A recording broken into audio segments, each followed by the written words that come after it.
El canal El Maestro presenta El Batallón de los Amantes de Tebas.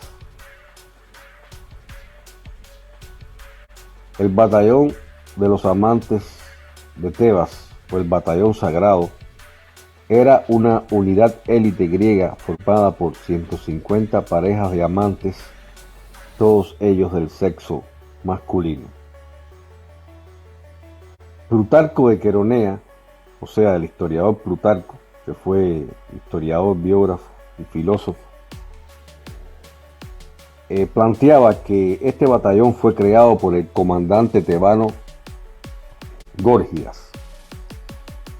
Este batallón estaba constituido por parejas, las cuales constituían un miembro de mayor edad llamado el eniochoi o el conductor, y uno más joven que era el parabatai o el compañero.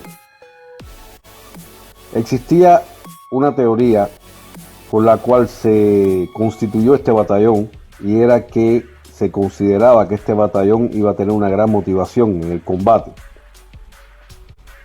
Y en palabras de Plutarco, esto fue explicado de la manera siguiente, y cito: para varones de la misma tribu o familia hay poco valor de uno por otro cuando el peligro presiona, pero un batallón cimentado por la amistad basada en el amor nunca se romperá y es invencible, ya que los amantes, avergonzados de no ser dignos ante la vista de sus amados, y los amados ante la vista de sus amantes, deseosos se arrojan al peligro para el alivio de unos y otros. Fin de la cita. De acuerdo con Plutarco, Górgidas inicialmente distribuyó al batallón sagrado de Tebas a lo largo de sus líneas de batalla como un cuerpo de élite para fortalecer la resolución de los demás cuerpos de la batalla. Pero entonces Pelópidas, que fue un político tebano, después de ver que el batallón tuvo bastante éxito en la batalla de Tegira, que fue una batalla contra los espartanos, entonces los usó como una especie de guardia personal. El batallón sagrado de Tebas fue una parte importante, o constituyó una parte decisiva de la infantería griega o tebana durante cerca de 33 años. Participó como un punto fuerte de la formación tebana en las batallas de, por ejemplo, de Leuctra y de Mantinea, que fueron batallas que humillaron el poderío de los espartanos en la Hélade. Los espartanos nunca se pudieron recuperar de estos reveses, y desde ese momento no fueron la fuerza o la potencia avasalladora de ese momento en Grecia.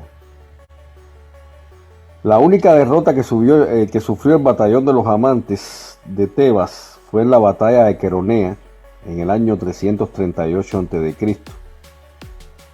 Precisamente una batalla que los enfrentó contra Filipo II de Macedonia y su hijo Alejandro Magno. Y esto significó el fin de la independencia de las ciudades-estados griegas, que pasaron bajo el control de Macedonia. Hay que decir que Filipo había estado cautivo en Tebas, y ahí él pudo observar las técnicas de combate de este batallón y las técnicas de combate en general del ejército tebano.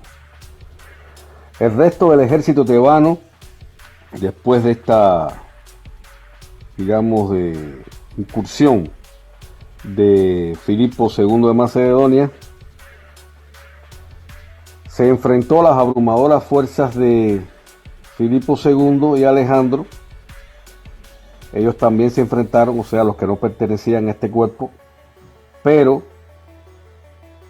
el batallón sagrado, rodeado, se mantuvo firme y cayeron donde estaban, en el mismo sitio. Y Plutarco cuenta que Filipo, ante la visión de los cadáveres,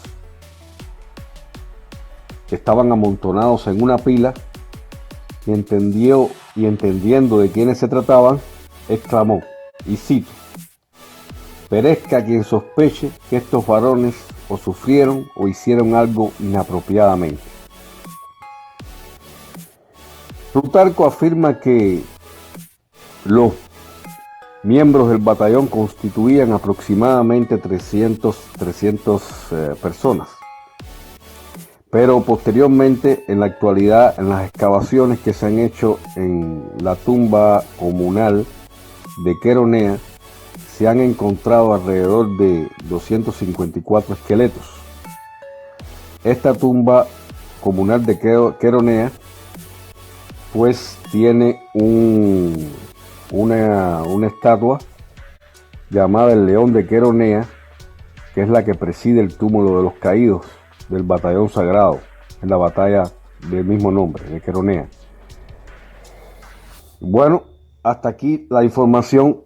Espero que les haya gustado, y si les gusta la historia universal y la cultura, los misterios de la historia, las curiosidades, etcétera, se suscriban al canal del Maestro para seguir creciendo y brindarles toda la mayor información posible